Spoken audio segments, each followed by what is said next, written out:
O grupo 1, certo? Naquela primeira coluna, tem um nome específico. E esses nomes também eles têm um pouco de origem histórica, tá, gente? A gente não precisa decorar. Com o tempo vocês vão aprendendo isso. Então a coluna 1 é conhecida como metais alcalinos, a 2 como metais terrosos, de 3 a 12 são os metais de transição, aqueles que estão no meio ali. Então, o que tem de semelhante nesses metais alcalinos? São sólidos prateados, brilhantes, moles, tá? Então tem várias características em comum em todos os átomos, em todas as substâncias simples daqueles átomos que estão no grupo 1. Eles também têm uma carga comum quando se tornam íons, que é o mais um. Formam sais, formam substâncias alcalinas, que são substâncias que se tem esse grupo aqui, OH, isso aí a gente vai ver mais para frente, e formam cátions monovalentes, formando sais. O que é monovalentes? São cátions que têm carga mais um, tá bom? Metais alcalinos terrosos, que são aquela segunda coluna, também tem características comuns entre eles, tá vendo? A carga é diferente dos metais alcalinos, aqui já tem carga mais 2. E aí também forma outras diversidade de substâncias diferentes. Nos metais de transição, há vários tipos de propriedades físicas e químicas que se distinguem, tá? E que se parecem com esses metais que estão nesses primeiros grupos e com os elementos químicos que estão nos últimos grupos. Por isso que eles são conhecidos como metais de transição. Eles têm propriedades entre esses dois grupos aí da tabela periódica. Então eles têm, por exemplo, a carga de íon mais comum que varia entre 1 e 6.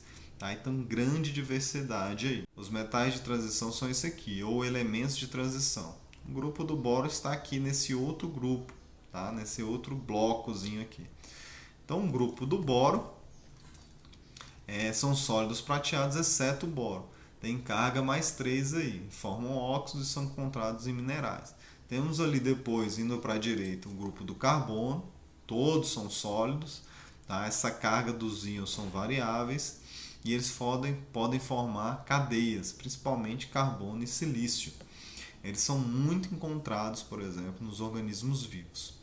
O grupo do nitrogênio, imediatamente à direita, são sólidos, exceto o nitrogênio, que é um gás.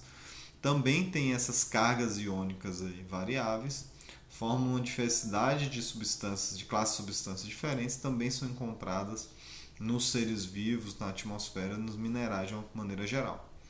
Calcogênios, que são aqueles grupos que começam com oxigênio, são na sua maioria sólido, exceto o oxigênio, que é gasoso.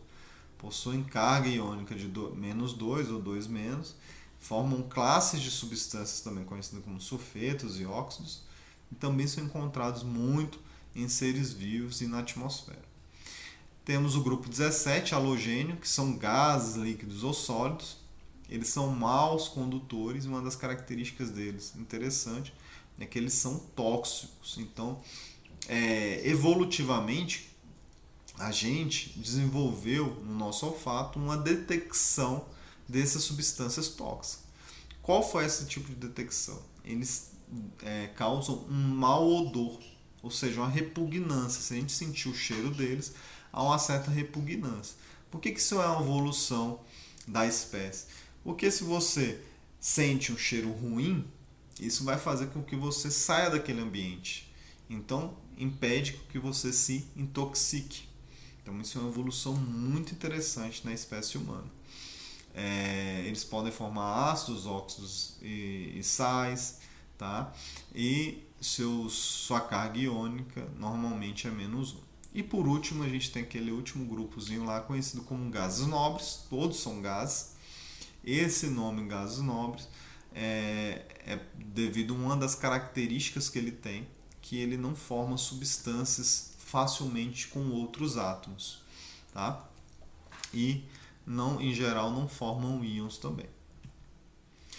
Esses nomes também têm características muito interessantes. Por exemplo, metais alcalinos vem de álcali. O que significa álcali? Cinza de plantas.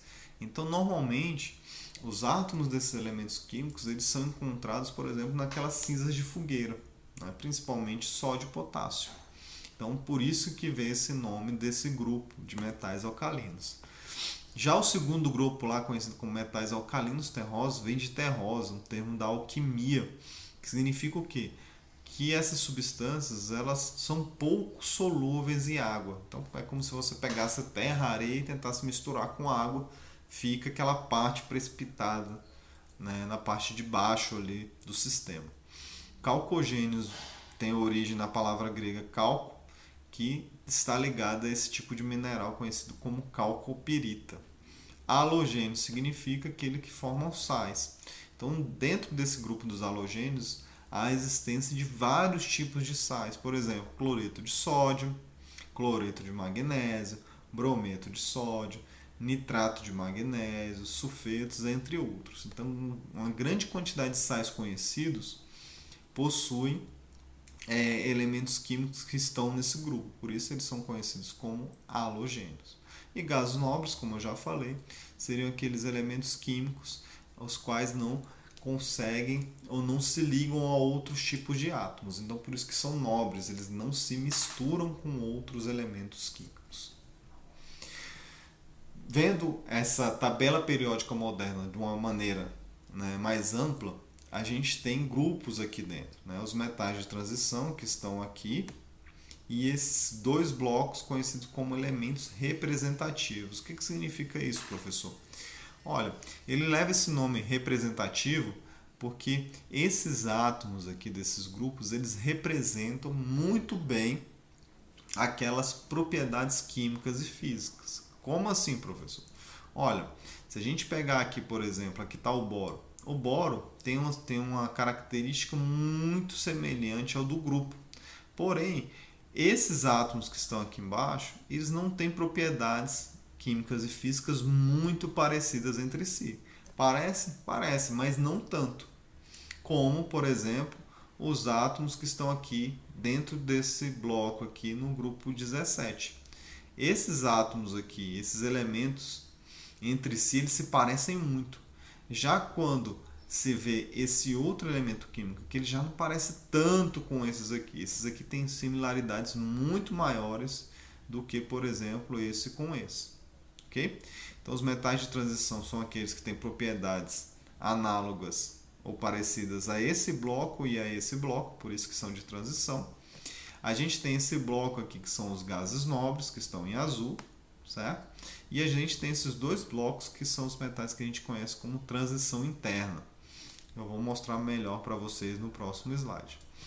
Então, esse outro bloco seria o quê? São blocos que estariam inseridos nesses dois quadradozinhos aqui. Por que, professor, estão inseridos aí? Porque esse bloco e esse bloco têm propriedades muito parecidas ou análogas a esse grupo aqui. Então, eles são colocados aqui dentro. Esse primeiro aqui de transição interna é conhecido como lantanídeo e esse segundo como actinídeos. Tá? Então, eles são de transição interna porque é como se eles estivessem dentro desse quadradozinho aqui. Tá bom, gente? Então, voltando àquele slide, um dos primeiros slides que a gente viu, se a gente der um zoom na tabela periódica, a gente tem várias informações. Então, a primeira que a gente já aprendeu é o símbolo do elemento químico. No caso do nitrogênio, aqui é o N. Qual é esse número aqui em cima, professor? Olha, esse número aqui é justamente um número atômico. O que significa? Todos os átomos de nitrogênio têm 7 prótons. Todos os átomos de oxigênio têm 8 prótons. Temos outra informação aqui, que é esse número. Que número é esse, professor? Isso aqui é a massa atômica. Lembre, a massa atômica é calculada o quê? Com a média ponderada de todos os átomos ou dos isótopos de nitrogênio. E aí chega, certo? Nesse número aqui. Mesma coisa aqui com o oxigênio. E algumas tabelas periódicas traz outra informação ainda, que é esse tipo de informação aqui. O que seria isso, professor? Esses números mostram, por exemplo, como que é caracterizada a eletrosfera dos átomos de nitrogênio. O que mostra aqui? Primeira camada do átomo de nitrogênio tem 2 elétrons, segunda camada do átomo de nitrogênio tem 5 elétrons. Lembrando, isso aqui vai ser respeitado quando se tem o quê? Um átomo de nitrogênio que tem 7 prótons e 7 elétrons, o átomo neutro. A gente não está falando de íons. Então, se a gente vir aqui para baixo, a eletrosfera do fósforo tem o quê? 2 elétrons na primeira camada, 8 elétrons na segunda camada e 5 elétrons na terceira camada. Então, esses números mostram como está distribuído, como estão distribuídos os elétrons na eletrosfera desse elemento químico. Então, gente, por hoje é só. Obrigado e até mais.